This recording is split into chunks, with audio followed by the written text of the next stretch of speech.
ಇವತ್ತಿನ ವಿಡಿಯೋದಲ್ಲಿ ಈ ಸಪ್ತಸಾಗರದ ಆಚೆಯಲ್ಲೋ ಮೂವಿದೊಂದು ಲಿರಿಕ್ಸ್ ವಿಡಿಯೋ ಏನಿದೆ ಅದರಲ್ಲಿ ಬಳಸಿರೋ ಟೆಕ್ಸ್ಟ್ ಅನಿಮೇಷನ್ ಏನಿದೆ ಅದನ್ನ ನಾನು ರೀಕ್ರಿಯೇಟ್ ಮಾಡಿದ್ದೀನಿ ಮೊಬೈಲ್ನಲ್ಲಿ. ಸೊ ಸಿನಿಮಾದವರು ಅದನ್ನ ಆಫ್ಟರ್ ಎಫೆಕ್ಟ್ಸಲ್ಲಿ ಮಾಡಿರ್ತಾರೆ. ಬಟ್ ಇವತ್ತಿನ ವಿಡಿಯೋದಲ್ಲಿ ಮೊಬೈಲ್ನಲ್ಲಿ ಈ ರೀತಿ ಟೆಕ್ಸ್ಟ್ ಅನಿಮೇಷನ್ನ ಹೇಗೆ ನಾವು ಮಾಡೋದು ಅಂತ ತಿಳಿಸ್ಕೊಡ್ತೀನಿ. ಸೊ ಜಾಸ್ತಿ ಟೈಮ್ ವೇಸ್ಟ್ ಮಾಡೋದು ಬೇಡ, ಡೈರೆಕ್ಟ್ ಎಡಿಟಿಂಗ್ ಹೋಗ್ಬೇಡ. ಹಾಗೆ ಈ ವಿಡಿಯೋದಲ್ಲಿ ಆದಷ್ಟು ನನ್ನ ಎಕ್ಸ್ಪ್ಲನೇಷನ್ ಸ್ವಲ್ಪ ಕಮ್ಮಿ ಇರುತ್ತೆ. ಸೊ ವಿಡಿಯೋ ನೋಡಿ ಆದಷ್ಟು ಅರ್ಥ ಮಾಡ್ಕೊಳ್ಳಿ. ಈಗ ಇಲ್ಲಿ ಅಲರ್ಟ್ ಮೋಷನ್ ಓಪನ್ ಮಾಡ್ಕೊಂಡಾದ್ಮೇಲೆ ಇಲ್ಲಿ ಪ್ಲಸ್ ಸೈನ್ ಮೇಲೆ ಕ್ಲಿಕ್ ಮಾಡಿ ಸ್ಕ್ರೀನ್ ಸೈಜ್ ಸೆಲೆಕ್ಟ್ ಮಾಡ್ಕೊಳ್ಳಿ. ನಾನು ಇಲ್ಲಿ ಯೂಟ್ಯೂಬಿಗೆ ಎಡಿಟ್ ಮಾಡ್ತಿರೋದ್ರಿಂದ ಇಲ್ಲಿ 16:9 ಸೆಲೆಕ್ಟ್ ಮಾಡ್ಕೊಳ್ತೀನಿ. ನೀವು ಇನ್ಸ್ಟಾಗ್ರಾಮಿಗೆ ಅದಕ್ಕೆಲ್ಲ ಆದರೆ 4:5, 1:1 ಇದನ್ನು ಸೆಲೆಕ್ಟ್ ಮಾಡ್ಕೊಳ್ಳಿ. ನಂತರ ರೆಸೊಲ್ಯೂಷನ್ ಸೆಲೆಕ್ಟ್ ಮಾಡ್ಕೊಂಡು ಕ್ರಿಯೇಟ್ ಪ್ರಾಜೆಕ್ಟ್ ಮೇಲೆ ಕ್ಲಿಕ್ ಮಾಡಿ. ಈಗ ಸುಮ್ಮನೆ ಒಂದು ರೆಫರೆನ್ಸಿಗೋಸ್ಕರ ಒಂದು ಬ್ಯಾಕ್ಗ್ರೌಂಡ್ ಇಮೇಜ್ ಆ್ಯಡ್ ಮಾಡ್ತೀನಿ. ಮೀಡಿಯಮ್ ಮೇಲೆ ಕ್ಲಿಕ್ ಮಾಡಿ ಇಲ್ಲೊಂದು ಬ್ಯಾಕ್ಗ್ರೌಂಡ್ ಇಮೇಜ್ನ ಸೆಲೆಕ್ಟ್ ಮಾಡ್ಕೊತೀನಿ. ಈಗ ಈ ಬ್ಯಾಕ್ಗ್ರೌಂಡ್ದು ಟೈಮ್ ಲೈನ್ ಲೆಂತ್ ಏನಿದೆ ಒಂದು 5 ಸೆಕೆಂಡ್ ಮಾಡ್ಕೋಬೇಕಾಗುತ್ತೆ ಈ ರೀತಿ. ಹಾಗೆ ಇದೇ ರೀತಿ ಯಾವ ಸಾಂಗಿಗೆ ನೀವು ಟೆಕ್ಸ್ಟ್ ಅನಿಮೇಷನ್ ಮಾಡ್ತಿದ್ದೀರೋ ಆ ಸಾಂಗ್ನ ಸೆಲೆಕ್ಟ್ ಮಾಡ್ಕೊಳ್ಳಿ. ಸ್ಟಾರ್ಟಿಂಗ್ ಬರೀ ಮ್ಯೂಸಿಕ್ಕೇ ಇರುತ್ತೆ. ಎಲ್ಲಿಂದ ಸಾಂಗ್ ಶುರುವಾಗುತ್ತೆ ಅಲ್ಲಿಗೆ ಟೈಮ್ ಲೈನ್ ಕಟ್ ಮಾಡಿ ಅದನ್ನ ಉಳಿದಿರೋ ಟೈಮ್ ಲೈನ್ನ ಸ್ಟಾರ್ಟಿಂಗ್ ತನ್ನಿ ಈ ರೀತಿ. ಸೊ ಇದಿಷ್ಟು ಬೇಸಿಕ್ ಆಯಿತು. ಇವಾಗ ಟೆಕ್ಸ್ಟ್ ಅನಿಮೇಷನ್ ಮಾಡೋಣ. ಅದಕ್ಕೋಸ್ಕರ ಪ್ಲಸ್ ಸೈನ್ ಮೇಲೆ ಕ್ಲಿಕ್ ಮಾಡಿ ಟೆಕ್ಸ್ಟ್ ಮೇಲೆ ಕ್ಲಿಕ್ ಮಾಡಿ.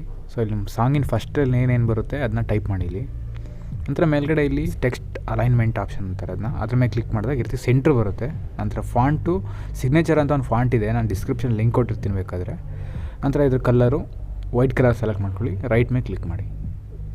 ನಂತರ ಮೂವ್ ಆ್ಯಂಡ್ ಟ್ರಾನ್ಸ್ಫರ್ ಆಪ್ಷನಲ್ಲಿ ಟೆಕ್ಸ್ಟಿನ ಸೈಜ್ನ ಈ ರೀತಿ ದೊಡ್ಡ ಮಾಡಿ.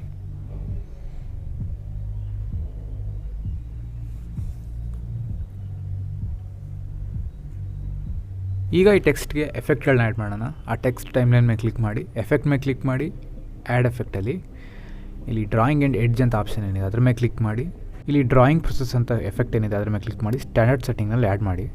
ಇವಾಗ ಇಲ್ಲಿ ಎಂಡ್ ಆಪ್ಷನ್ ಏನಿದೆ ಎಫೆಕ್ಟಲ್ಲಿ ಅದರಲ್ಲಿ ಸ್ಟಾರ್ಟಿಂಗ್ ಒಂದು ಕೀ ಫ್ರೇಮು, ನಂತರ 1.20 ಸೆಕೆಂಡಿಗೆ ಒಂದು ಕೀ ಫ್ರೇಮ್ ಆ್ಯಡ್ ಮಾಡಿ. ಸ್ಟಾರ್ಟಿಂಗ್ ಕೀ ಫ್ರೇಮ್ನ ಕಂಪ್ಲೀಟ್ 0 ಮಾಡಬೇಕಾಗುತ್ತೆ. ಈಗ ಇದೇ ಟೆಕ್ಸ್ಟ್ ಲೇಯರ್ ಆಪ್ಷನ್ ಮೇಲೆ ಇನ್ನೊಂದು ಸರ್ತಿ ಕ್ಲಿಕ್ ಮಾಡಿ ಇಲ್ಲಿ ಪ್ಲಸ್ ಲೇಯರ್ ಆಪ್ಷನ್ ಏನಿದೆ ಅದ್ರ ಮೇಲೆ ಕ್ಲಿಕ್ ಮಾಡಿ ಇದನ್ನ ಡುಪ್ಲಿಕೇಟ್ ಮಾಡಬೇಕಾಗುತ್ತೆ. ಡುಪ್ಲಿಕೇಟ್ ಆಗಿರೋ ಟಾಪ್ ಲೇಯರ್ ಏನಿದೆ ಅದ್ರ ಮೇಲೆ ಕ್ಲಿಕ್ ಮಾಡಿ ಅದರ ಕಲರ್ ಏನಿದೆ ನಾವು ಬ್ಲೂ ಕಲರ್ ಸೆಲೆಕ್ಟ್ ಮಾಡಬೇಕಾಗುತ್ತೆ. ಈ ರೀತಿ ಬ್ಲೂ ಕಲರ್ ಸಿಗಲಿಲ್ಲ ಅಂದರೆ ಪಕ್ಕದಲ್ಲಿ ಗ್ರೇಡಿಯಂಟ್ ಆಪ್ಷನ್ ಮೇಲೆ ಕ್ಲಿಕ್ ಮಾಡಿ ಈ ರೀತಿ ಕಲರ್ ಅಡ್ಜಸ್ಟ್ ಮಾಡ್ಬೋದು. ನಂತರ ಈಗ ಮತ್ತೆ ಎಫೆಕ್ಟ್ ಮೇಲೆ ಕ್ಲಿಕ್ ಮಾಡಿ ಅಲ್ಲಿ ಡ್ರಾಯಿಂಗ್ ಆ್ಯಂಡ್ ಪ್ರೋಗ್ರೆಸ್ ಎಫೆಕ್ಟ್ ಏನಿದೆ ಅದರಲ್ಲಿ ಸ್ಟಾರ್ಟಿಂಗ್ನಲ್ಲಿ ಈ ರೀತಿ 14 ಸೆಕೆಂಡಿಗೆ ಒಂದು ಕೀ ಫ್ರೇಮು, ನಂತರ 2 ಸೆಕೆಂಡಿಗೆ ಈ ರೀತಿ ಒಂದು ಕೀ ಫ್ರೇಮ್ನ ಆ್ಯಡ್ ಮಾಡಿ. ಈಗ 2ನೇ ಸೆಕೆಂಡಲ್ಲಿ ಕೀ ಫ್ರೇಮ್ನ ಕಂಪ್ಲೀಟ್ 100 ಮಾಡಿ. ಈಗೇನು ಎಡಿಟ್ ಮಾಡಿದ್ವಲ್ಲ ಆ ಲೇಯರ್ ಆಪ್ಷನ್ ಮೇಲೆ ಕ್ಲಿಕ್ ಮಾಡಿ ಪ್ಲಸ್ ಲೇಯರ್ ಆಪ್ಷನಲ್ಲಿ ಅದನ್ನ ಮತ್ತೆ ಡುಪ್ಲಿಕೇಟ್ ಮಾಡಿ. ಡುಪ್ಲಿಕೇಟ್ ಆದಮೇಲೆ ಅದನ್ನ ಪ್ರೆಸ್ ಮಾಡಿ ಇಟ್ಕೊಂಡು ಈ ರೀತಿ ಕೆಳಗೆ ತನ್ನಿ. ನಂತರ ಆ ಲೇಯರ್ ಮೇಲೆ ಕ್ಲಿಕ್ ಮಾಡಿ ಈಗ ಕಲರ್ನ ಈ ರೀತಿ ಆಫ್ ಮಾಡಿ. ನಂತರ ಇಲ್ಲಿ ಮತ್ತೆ ಅದರ ಮೇಲೆ ಕ್ಲಿಕ್ ಮಾಡಿ ಇಲ್ಲಿ ಬಾರ್ಡರ್ ಆ್ಯಂಡ್ ಶ್ಯಾಡೋದಲ್ಲಿ ಸ್ಟ್ರೋಕ್ನ ಎನೇಬಲ್ ಮಾಡಿ. ಸ್ಟ್ರೋಕ್ ಕಲರು ವೈಟ್ ಸೆಲೆಕ್ಟ್ ಮಾಡ್ಕೊಳ್ಳಿ. ನಂತರ ಅದು ಸ್ಟ್ರೆಂತ್ ಏನಿದೆ ಅದನ್ನ 4.5 ಮಾಡಿ. ಇವಾಗ ಮತ್ತೆ ಅದೇ ಟೈಮ್ ಲೈನ್ ಮೇಲೆ ಕ್ಲಿಕ್ ಮಾಡಿ ಮೂವ್ ಆ್ಯಂಡ್ ಟ್ರಾನ್ಸ್ಫರಲ್ಲಿ ಆ ಟೆಕ್ಸ್ಟ್ ಏನಿದೆ ಅದನ್ನ ಸ್ವಲ್ಪ ರೈಟಿಗೆ ತರಬೇಕಾಗುತ್ತೆ ಈ ರೀತಿ ಶ್ಯಾಡೋ ರೀತಿ ಬರೋ ಹಾಗೆ. ಇವಾಗ ಏನು ಮಾಡಬೇಕಂದ್ರೆ ಸೆಂಟ್ರ್ ಟೈಮ್ ಲೈನ್ ಒಂದು 6 ಪಾಯಿಂಟು ರೈಟಿಗೆ ತನ್ನಿ, ಮತ್ತು ಅದ್ರ ಮೇಲ್ಗಡೆ ಇರೋ ಟೈಮ್ ಲೈನ್ ಏನಿದೆ ಅದನ್ನು ಒಂದು 3 ಪಾಯಿಂಟು ರೈಟಿಗೆ ತನ್ನಿ ಈ ರೀತಿ.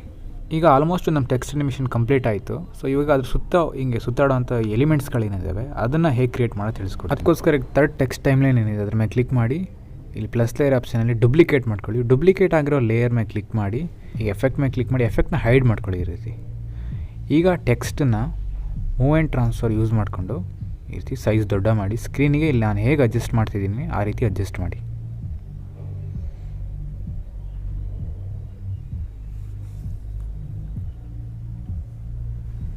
ನಂತರ ಈಗ ಮತ್ತೆ ಅದೇ ಟೈಮ್ ಲೈನ್ ಮೇಲೆ ಕ್ಲಿಕ್ ಮಾಡಿ ಎಫೆಕ್ಟ್ ಮೇಲೆ ಕ್ಲಿಕ್ ಮಾಡಿ ಈಗ ಎಫೆಕ್ಟ್ನ ಅನ್ಹೈಡ್ ಮಾಡಿ.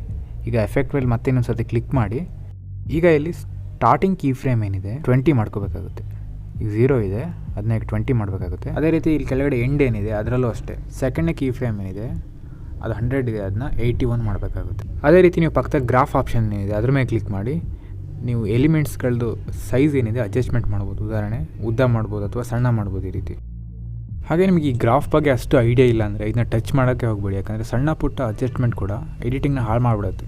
ಸೊ ಈಗ ಏನು ಕ್ರಿಯೇಟ್ ಮಾಡಿದ್ವಿ ಈ ಎಲಿಮೆಂಟು, ಸೊ ಇದರಲ್ಲಿ ಮೂವ್ಮೆಂಟ್ ಜಾಸ್ತಿ ಇರೋದ್ರಿಂದ ಇದಕ್ಕೊಂದು ಎಫೆಕ್ಟ್ ಹಾಕೋಣ. ಆ ಎಲಿಮೆಂಟ್ಸ್ ಟೈಮ್ ಲೈನ್ ಮೇಲೆ ಕ್ಲಿಕ್ ಮಾಡಿ ಎಫೆಕ್ಟ್ ಮೇಲೆ ಕ್ಲಿಕ್ ಮಾಡಿ ಆ್ಯಡ್ ಎಫೆಕ್ಟಲ್ಲಿ ಬ್ಲರಲ್ಲಿ ಮೋಷನ್ ಬ್ಲರ್ನ ಸೆಲೆಕ್ಟ್ ಮಾಡ್ಕೋಬೇಕಾಗುತ್ತೆ. ಸೊ ಇಲ್ಲಿ ಮೋಷನ್ ಬ್ಲರ್ ಸ್ಟ್ರೆಂತ್ ಏನಿದೆ ಸ್ವಲ್ಪ ಜಾಸ್ತಿನೇ ಮಾಡಿ 2.70 ಅಷ್ಟು ಇರಲಿ. ಸೊ ಇದರಿಂದ ಏನಂದರೆ ಅದು ಮೂವ್ಮೆಂಟ್ ಜಾಸ್ತಿ ಇರೋದ್ರಿಂದ ಒಂದು ರೀತಿ ಮೂವ್ ಆಗುವಾಗ ತುಂಬ ಸ್ಮೂತ್ ಅನ್ಸುತ್ತೆ ಒಂದು. ಈಗ ಮತ್ತೆ ಅದೇ ಎಲಿಮೆಂಟ್ಸ್ ಟೈಮ್ಲೈನ್ ಮೇಲೆ ಕ್ಲಿಕ್ ಮಾಡಿ ಇಲ್ಲಿ ಸ್ಪೀಡ್ ಆಪ್ಷನಲ್ಲಿ ಅದನ್ನ 0.35 ಮಾಡಿ, ಸ್ವಲ್ಪ ಸ್ಲೋ ಆಗುತ್ತೆ. ನಂತರ ಟೈಮ್ಲೈನ್ನ ಪ್ರೆಸ್ ಮಾಡಿ ಇಟ್ಕೊಂಡಿರ್ತೀವಿ, ಲೆಫ್ಟಿಗೆ ಮೂವ್ ಮಾಡಿ ಕೀ ಫ್ರೇಮಿಗೆ ಕರೆಕ್ಟಾಗಿ.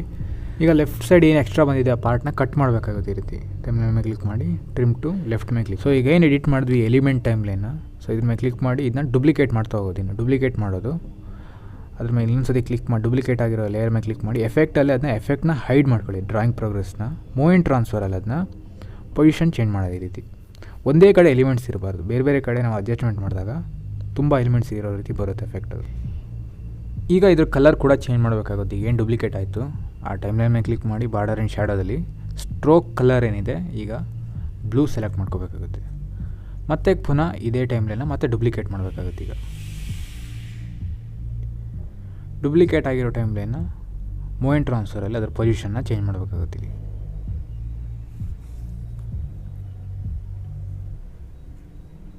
ಈಗ ಮತ್ತೆ ಪುನಃ ಅದೇ ಪ್ರೊಸೆಸ್ ರಿಪೀಟ್ ಆಗಬೇಕು. ಈಗ ಏನು ಎಡಿಟ್ ಮಾಡಿದ್ವಿ ಟೈಮ್ಲೈನ್ ಮೇಲೆ ಕ್ಲಿಕ್ ಮಾಡಿ ಡೂಪ್ಲಿಕೇಟ್ ಮಾಡೋದು, ಮೂವ್ಮೆಂಟ್ ಟ್ರಾನ್ಸ್ಫರಲ್ಲಿ ಮತ್ತೆ ಅದರ ಪೊಸಿಷನ್ನ ಚೇಂಜ್ ಮಾಡೋದು. ಸೊ ಜಾಸ್ತಿ ಏನು ನಾವು ಡೂಪ್ಲಿಕೇಟ್ ಮಾಡೋದು, ನಾವು 4 ಸತಿ ಮಾತ್ರ ಮಾಡಿದ್ದೀನಿ. ಸೊ ಇನ್ನೂ ಕೂಡ ಜಾಸ್ತಿ ಸತಿ ಮಾಡ್ಬೋದು, ತುಂಬ ಚೆನ್ನಾಗಿ ಕಾಣುತ್ತೆ ಎಲಿಮೆಂಟ್ಸ್ಗಳು ಜಾಸ್ತಿ ಇರೋದ್ರಿಂದ. ಬಟ್ ಇನ್ನೊಂದು ಪ್ರಾಬ್ಲಮ್ ಏನಂದರೆ ಸ್ವಲ್ಪ ಮೊಬೈಲ್ ಲ್ಯಾಗ್ ಆಗುತ್ತೆ. ಜಾಸ್ತಿ ಲೇಯರ್ಗಳು ಬಂದಂಗೂ ಸ್ವಲ್ಪ ಲ್ಯಾಗ್ ಶುರು ಆಗುತ್ತೆ. ಮತ್ತು ಎಡಿಟಿಂಗು ಕೂಡ ಟೆಕ್ಸ್ಟ್ ಚೇಂಜ್ ಮಾಡೋದೆಲ್ಲ ಸ್ವಲ್ಪ ಜಾಸ್ತಿ ಟೈಮ್ ಹಿಡಿಯುತ್ತೆ. ಇವಾಗ ಸ್ಟಾರ್ಟಿಂಗ್ ಎಫೆಕ್ಟ್ನ ಹೈಡ್ ಮಾಡಿದ್ವಿ ನೋಡಿ. ಸೊ ಎಲ್ಲ ಟೈಮ್ಲೈನದು ಅನ್ಹೈಡ್ ಮಾಡ್ತಾ ಬನ್ನಿ ಡ್ರಾಯಿಂಗ್ ಪ್ರೋಗ್ರೆಸ್ ಎಫೆಕ್ಟ್ನ. ಇನ್ನೊಂದೇನೆಂದರೆ ಲಾಸ್ಟ್ನೇ ಎಲಿಮೆಂಟ್ ಟೈಮ್ಲೈನ್ ಏನಿದೆ ಅದ್ರ ಸ್ಲೋ ಇನ್ನೊಂದು ಸ್ವಲ್ಪ ಜಾಸ್ತಿ ಮಾಡಬೇಕಾಗುತ್ತೆ. ಅದ್ರ ಮೇಲೆ ಕ್ಲಿಕ್ ಮಾಡಿ ಈಗ 0.25 ಮಾಡಿ. ಇವಾಗ ಇಲ್ಲಿ ಮೇನ್ ಟೆಕ್ಸ್ಟಿಂದು ಟೈಮ್ಲೈನ್ ಏನಿದೆ ಅಂದರೆ ಸ್ಟಾರ್ಟಿಂಗಿಂದ ಸೆಕೆಂಡ್ ಒಂದು ವೈಟ್ ಟೆಕ್ಸ್ಟ್ ಏನಿದೆ ಅದರದ್ದು ಟೈಮ್ಲೈನ್ ಏನಿದೆ ಅದನ್ನು ಜಾಸ್ತಿ ಮಾಡಬೇಕಾಗುತ್ತೆ. ಎಲ್ಲ ಟೈಮ್ಲೈನ್ಗಿಂತ ಸ್ವಲ್ಪ ಜಾಸ್ತಿನೇ ಇರಬೇಕು. ಹಾಗೆ ಇಲ್ಲಿ ಎಲಿಮೆಂಟ್ಸ್ ಟೈಮ್ಲೈನ್ಗಳೇನಿದ್ದಾವೆ ಅವೆಲ್ಲ ಒಂದೇ ಸತಿ ಅಪಿಯರ್ ಆಗ್ತಿದ್ದಾವೆ. ಸೊ ಅದು ಹೋಗ್ಸೋದು ಹೇಗಂದರೆ ಈ ರೀತಿ ಟೈಮ್ಲೈನ್ಗಳನ್ನ ಮೂವ್ಮೆಂಟ್ನ ಚೇಂಜ್ ಮಾಡಬೇಕು. ಈ ರೀತಿ ಎಕ್ಸ್ಟ್ರಾ ಬಂದಿರೋದು ಈ ರೀತಿನ ಕಟ್ ಮಾಡಿ. ಸೊ ಇದರಿಂದ ರ್ಯಾಂಡಮ್ ಆಗಿ ಬರೋ ರೀತಿ ಎಫೆಕ್ಟ್ ಬರುತ್ತೆ. ಸೊ ಇನ್ನೊಂದೇನೆಂದರೆ ಇಲ್ಲಿ ಬರೀ ಒಂದು ಲೈನ್ ಟೆಕ್ಸ್ಟಿಗೆ ಇಷ್ಟೆಲ್ಲ ಟೈಮ್ಲೈನ್ಗಳು ಬಂದಿದ್ದಾವೆ. ಇದರಿಂದ ಪ್ರಾಬ್ಲಮ್ ಏನಂದರೆ ಟೆಕ್ಸ್ಟ್ನ ಒಂದು ಸೈಡಿಂದ ಇನ್ನೊಂದು ಸೈಡಿಗೆ ಮೂವ್ ಮಾಡಬೇಕಂದ್ರೆ ಸ್ವಲ್ಪ ಕಷ್ಟ ಆಗುತ್ತೆ. ಸೊ ಈ ಪ್ರಾಬ್ಲಮ್ನ ಹೋಗ್ಸೋಕೆ ಏನು ಮಾಡಬೇಕಂದ್ರೆ ನಲ್ ಲೇಯರ್ ಅಂತ ಒಂದು ಆ್ಯಡ್ ಮಾಡಬೇಕು. ಈಗ ಪ್ಲಸ್ ಸೈನ್ ಮೇಲೆ ಕ್ಲಿಕ್ ಮಾಡಿ ಆಬ್ಜೆಕ್ಟ್ ಎಲಿಮೆಂಟ್ಸ್ ಆಪ್ಷನ್ ಮೇಲೆ ಕ್ಲಿಕ್ ಮಾಡಿ ನಲ್ ಅಂತ ಒಂದು ಲೇಯರ್ ಬರುತ್ತೆ. ಸೊ ಇದನ್ನ ಆ್ಯಡ್ ಮಾಡಿ. ಸೊ ಇದ್ರ ಟೈಮ್ಲೈನ್ನ ಜಾಸ್ತಿ ಮಾಡಬೇಕಾಗುತ್ತೆ. ಎಷ್ಟು ಮೇನ್ ಲೇಯರ್ ಎಷ್ಟು ಟೈಮ್ಲೈನ್ ಎಷ್ಟು ಉದ್ದ ಇದೆ ಅಷ್ಟುದ್ದ ಜಾಸ್ತಿ ಮಾಡಬೇಕು. ಈಗ ಉಳಿದಿರೋ ಟೈಮ್ಲೈನ್ಗಳೆಲ್ಲ ಏನೇನಿದ್ದಾವೆ ಅವನ್ನೆಲ್ಲ ಇದಕ್ಕೆ ಕನೆಕ್ಟ್ ಮಾಡ್ತಾ ಹೋಗ್ಬೇಕು. ಅದಕ್ಕಿಂತ ಮುಂಚೆ ಫಸ್ಟು ನಾವು ಸಾಂಗ್ ಎಲ್ಲಿಗೆ ಎಂಡ್ ಆಗುತ್ತೆ ನೋಡಿಕೊಂಡು ಅದನ್ನೆಲ್ಲ ಕಟ್ ಮಾಡ್ತಾ ಹೋಗೋಣ. ಈ ರೀತಿ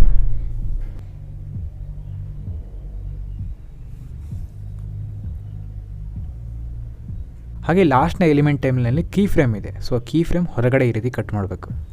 ಸೊ ಕಟ್ ಮಾಡಿದ್ರೂ ಕೂಡ ಈ ರೀತಿ ಎಕ್ಸ್ಟ್ರಾ ಉಳಿಯುತ್ತೆ. ಅದನ್ನು ನಾವು ಅದ್ರ ಮೇಲೆ ಕ್ಲಿಕ್ ಮಾಡಿ ಸ್ಪೀಡ್ ಆಪ್ಷನಲ್ಲಿ ಈ ರೀತಿ ಈ ಆಪ್ಷನ್ ಮೇಲೆ ಕ್ಲಿಕ್ ಮಾಡಿ ಈ ರೀತಿ ಅಡ್ಜಸ್ಟ್ಮೆಂಟ್ ಆಗಿಬಿಡುತ್ತೆ. ಈ ರೀತಿ ಈಗ ಎಲ್ಲ ಟೆಕ್ಸ್ಟ್ ಟೈಮ್ಲೈನ್ಗಳನ್ನ ನಲ್ ಲೇಯರ್ಗೆ ಕನೆಕ್ಟ್ ಮಾಡ್ತಾ ಹೋಗೋದು. ಹೇಗೆಂದರೆ ಟೆಕ್ಸ್ಟ್ ಟೈಮ್ಲೈನ್ ಮೇಲೆ ಕ್ಲಿಕ್ ಮಾಡೋದು, ಇಲ್ಲಿ ಮೇಲ್ಗಡೆ ಲೇಯರ್ ಆಪ್ಷನಲ್ಲಿ ನಲ್ ಒನ್ಗೆ ಸೆಲೆಕ್ಟ್ ಮಾಡ್ತಾ ಹೋಗೋದು. ಪ್ರತಿಯೊಂದನ್ನು ಇದೇ ರೀತಿಯೇ ಕನೆಕ್ಟ್ ಮಾಡ್ತಾ ಹೋಗೋದು.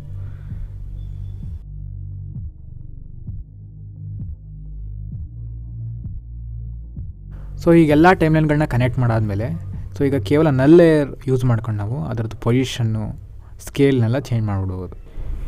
ಇವಾಗ ನಮ್ಮ ಟೆಕ್ಸ್ಟ್ ಎಫೆಕ್ಟ್ ಆಲ್ಮೋಸ್ಟ್ ಕಂಪ್ಲೀಟ್ ಆಯಿತು. ಇನ್ನೇನಿದ್ರು ನಾವು ಡೂಪ್ಲಿಕೇಟ್ ಮಾಡೋದು, ಸೊ ಲಿರಿಕ್ಸ್ ಚೇಂಜ್ ಮಾಡ್ತಾ ಹೋಗೋದು. ಸೊ ಈಗ ಇವಿಷ್ಟು ಟೈಮ್ಲೈನ್ಗಳು ಏನಿದ್ದಾವೆ ಈಗ ಎಡಿಟ್ ಮಾಡಿದ್ವಲ್ಲ, ಸೊ ಇವನ್ನೆಲ್ಲ ಸೆಲೆಕ್ಟ್ ಮಾಡ್ಕೊಳ್ಳಿ.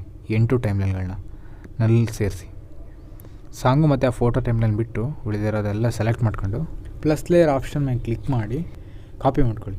ಈಗ ನೆಕ್ಸ್ಟು ಸಾಂಗ್ ಲೈನ್ ಎಲ್ಲಿಗೆ ಶುರು ಆಗುತ್ತೆ ನೋಡಿಕೊಂಡು ಅಲ್ಲಿಗೆ ಇದನ್ನ ಈ ರೀತಿ ಪೇಸ್ಟ್ ಮಾಡಿ. ಸೊ ಈ ರೀತಿ ಬರುತ್ತೆ. ಇವಾಗ ಅದು ಫಸ್ಟು ನಲ್ ಲೇಯರ್ ಮೇಲೆ ಕ್ಲಿಕ್ ಮಾಡ್ಕೊಂಡು ಮೂವ್ಮೆಂಟ್ ಟ್ರಾನ್ಸ್ಫರಲ್ಲಿ ಆ ಟೆಕ್ಸ್ಟಿಂದು ಪೊಸಿಷನ್ನ ಚೇಂಜ್ ಮಾಡಬೇಕಾಗುತ್ತೆ ಮತ್ತು ಸ್ವಲ್ಪ ಸೈಜ್ನ ದೊಡ್ಡ ಮಾಡಬೇಕಾಗುತ್ತೆ. ಈಗ ಇಲ್ಲಿ ಡೂಪ್ಲಿಕೇಟ್ ಆಗಿರೋ ಎಲ್ಲ ಟೈಮ್ಲೈನಿಂದು ಸೆಕೆಂಡ್ನೇ ಲೈನ್ ಏನು ಬರುತ್ತೆ ಸಾಂಗಿಂದು ಅದನ್ನ ಟೈಪ್ ಮಾಡ್ತಾ ಹೋಗಿ. ಈ ರೀತಿ ಆ ಸಾಂಗಿನ ಲೈನ್ನ ಟೈಪ್ ಮಾಡಿ ನಾವು ಅದನ್ನ ಕಾಪಿ ಮಾಡ್ಕೊಬಿಟ್ರೆ ನೆಕ್ಸ್ಟ್ ಟೈಮ್ಲೈನ್ಗಳಿಗೆ ಹೇಗಂದರೆ ಜಸ್ಟ್ ಪೇಸ್ಟ್ ಮಾಡ್ತಾ ಹೋಗ್ಬಿಡೋದು. ಸೊ ಈ ರೀತಿ ಅದಕ್ಕೆ ಜಾಸ್ತಿ ಟೈಮ್ಲೈನ್ಗಳನ್ನ ಆ್ಯಡ್ ಮಾಡಿದ್ರೆ ಇದೇ ಪ್ರಾಬ್ಲಮ್. ತುಂಬ ಎಡಿಟಿಂಗಿಗೆ ಸ್ವಲ್ಪ ಟೈಮ್ ಜಾಸ್ತಿ ಹಿಡಿಯುತ್ತೆ. ಪ್ರತಿಯೊಂದು ಲೈನಿಗೂ ಚೇಂಜ್ ಮಾಡ್ತಾ ಹೋಗ್ಬೇಕಾಗುತ್ತೆ. ಸೊ ಈ ಪ್ರೊಸೆಸ್ನ ಸ್ವಲ್ಪ ಸ್ಪೀಡ್ ಮಾಡ್ತೀನಿ, ಆ್ಯಕ್ಚುಲಿ ಸ್ಕಿಪ್ ಮಾಡ್ತೀನಿ.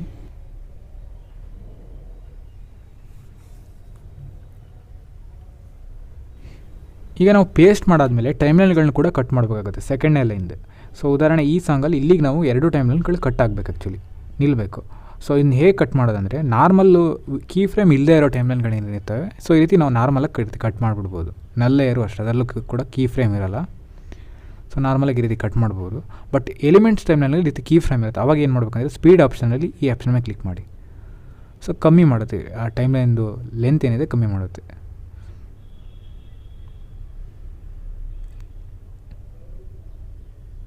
ಈ ರೀತಿ. ಸೊ ಇದೇ ರೀತಿ ನೆಕ್ಸ್ಟ್ ಪೇಸ್ಟ್ ಮಾಡ್ತಾ ಕಾಪಿ ಪೇಸ್ಟ್ ಮಾಡ್ತಾ ಹೋಗೋದು. ಈಗ ಆಲ್ರೆಡಿ ಕಾಪಿ ಮಾಡಿ ಇಟ್ಕೊಂಡಿದ್ದೀವಿ. ಆಲ್ವೇಸ್ ಫಸ್ಟ್ನೇ ಲೈನ್ ಟೆಕ್ಸ್ಟ್ ಎಡಿಟ್ ಮಾಡಿರ್ತೀವಲ್ಲ ಅದನ್ನೇ ಆಲ್ಮೋಸ್ಟ್ ಕಾಪಿ ಮಾಡ್ಕೊಳ್ಳಿ. ಸೊ ಈಗ ನೆಕ್ಸ್ಟು ಇಲ್ಲಿಂದ ಲೈನ್ ಶುರು ಆಗುತ್ತೆ. ಸೊ ಲೇಯರ್ ಆಪ್ಷನ್ ಮೇಲೆ ಕ್ಲಿಕ್ ಮಾಡೋದು, ಪೇಸ್ಟ್ ಮಾಡೋದು. ಸೊ ಅವಾಗಿನ ರೀತಿಯೇ ಪೊಸಿಷನ್ ಬೇಕಾದರೆ ನೀವು ಬೇರೆ ಕಡೆ ಚೇಂಜ್ ಮಾಡ್ಬೋದು, ಲೇಯರ್ ಯೂಸ್ ಮಾಡಿಕೊಂಡು. ನಂತರ ಇದ್ರದ್ದು ಕೂಡ ಟೆಕ್ಸ್ಟ್ಗಳೇನಿದ್ದಾವೆ, ಥರ್ಡ್ ಲೈನ್ ಏನು ಬರುತ್ತೆ ಸಾಂಗಿಂದು ಅದನ್ನ ಟೈಪ್ ಮಾಡ್ತಾ ಹೋಗೋದು.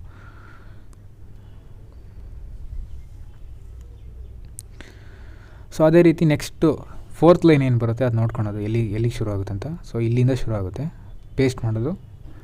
ಈಗ ಸಾಂಗಿಂದ ಫೋರ್ತ್ ಲೈನ್ ಏನು ಬರುತ್ತೆ ಅದನ್ನ ಟೈಪ್ ಮಾಡ್ತಾ ಹೋಗೋದು. ಸೊ ಇದೇ ಪ್ರೊಸೆಸ್ ಕಂಟಿನ್ಯೂ ಆಗ್ತಾ ಹೋಗುತ್ತೆ. ಪೇಸ್ಟ್ ಮಾಡೋದು, ಸಾಂಗಿನ ಲೈನ್ ಚೇಂಜ್ ಮಾಡೋದು, ಪೊಸಿಷನ್ ಚೇಂಜ್ ಮಾಡೋದು.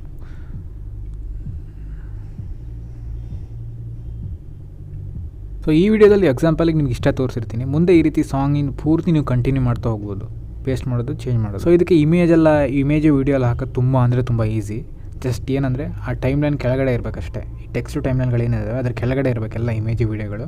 ಇಲ್ಲಿ ನೋಡಿ, ಫಸ್ಟ್ ಸ್ಟಾರ್ಟಿಂಗ್ನಲ್ಲಿ ಒಂದು ಇಮೇಜ್ ಟೈಮ್ಲೈನ್ ಆ್ಯಡ್ ಮಾಡಿದ್ದೀನಿ. ಇದೇ ರೀತಿ ಇನ್ನೊಂದು ಇಮೇಜ್ ಟೈಮ್ಲೈನ್ನ ಆ್ಯಡ್ ಮಾಡಿ ತೋರಿಸ್ತೀನಿ ನಿಮಗೆ. ಸೊ ಇಲ್ಲಿಂದ ನೆಕ್ಸ್ಟ್ ಇಮೇಜ್ ಬರಬೇಕು. ಇಲ್ಲಿ ಅದಕ್ಕೋಸ್ಕರ ಮೀಡಿಯಾಕ್ಕೆ ಹೋಗಿ, ಸೊ ಇಲ್ಲಿ ಏನು ನೆಕ್ಸ್ಟ್ ಇಮೇಜ್ ಇರುತ್ತೆ ಅದನ್ನ ಆ್ಯಡ್ ಮಾಡಿ. ಸೊ ಇಮೇಜಿಂದು ಟೈಮ್ಲೈನ್ ಏನಿರುತ್ತೆ ಟೆಕ್ಸ್ಟ್ ಟೈಮ್ಲೈನ್ ಅಷ್ಟೇ ಜಾಸ್ತಿ ಮಾಡಬೇಕಾಗುತ್ತೆ, ಇಮೇಜ್ ಅಥವಾ ವೀಡಿಯೋ. ನಂತರ ಅದನ್ನ ಪ್ರೆಸ್ ಮಾಡಿ ಇಟ್ಕೊಂಡು ಈ ರೀತಿ ಟೆಕ್ಸ್ಟ್ ಟೈಮ್ಲೈನ್ಗಳಿಗಿಂತ ಕೆಳಗಡೆ ಇರಲಿ. ಸೊ ಈಗ ಸಾಂಗ್ ಟೈಮ್ಲೈನ್ ಏನಿರುತ್ತೆ ಆ ಜಾಗದಲ್ಲಿ ಇರಲಿ. ಈ ರೀತಿ ಎಕ್ಸ್ಟ್ರಾ ಬಂದಿರೋದೆಲ್ಲ ನಾವು ಕಟ್ ಮಾಡ್ತಾ ಹೋಗಬೇಕು. ಲೈಟ್ ಮೋಷನಲ್ಲಿ ಹೇಗಂದರೆ ಯಾವುದನ್ನು ಎಕ್ಸ್ಟ್ರಾ ಬಿಡೋವಾಗಿಲ್ಲ. ಕೈನ್ ಮಾಸ್ಟರ್ ಆ್ಯಪ್ ಅದರಲ್ಲೆಲ್ಲ ಆದರೆ ಈ ರೀತಿ ಎಕ್ಸ್ಟ್ರಾ ಟೈಮ್ಲೈನ್ಗಳು, ಸಾಂಗ್ ಟೈಮ್ಲೈನ್ಗಳನ್ನ ಬಿಟ್ಬಿಡ್ಬೋದು. ಬಟ್ ಇದರಲ್ಲಿ ಬಿಡೋವಂಗಿಲ್ಲ, ಎಲ್ಲದನ್ನೂ ಕಟ್ ಮಾಡಬೇಕು ಈ ರೀತಿ.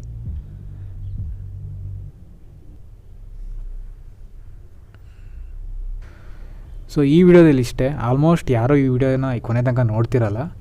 ಸೊ ನೋಡ್ತಿದ್ರೆ ಕಮೆಂಟ್ ಮಾಡಿ. ಸೊ ಇಷ್ಟು ಎಡಿಟ್ ಆದಮೇಲೆ ವಿಡಿಯೋನ ಎಕ್ಸ್ಪೋರ್ಟ್ ಮಾಡಿ.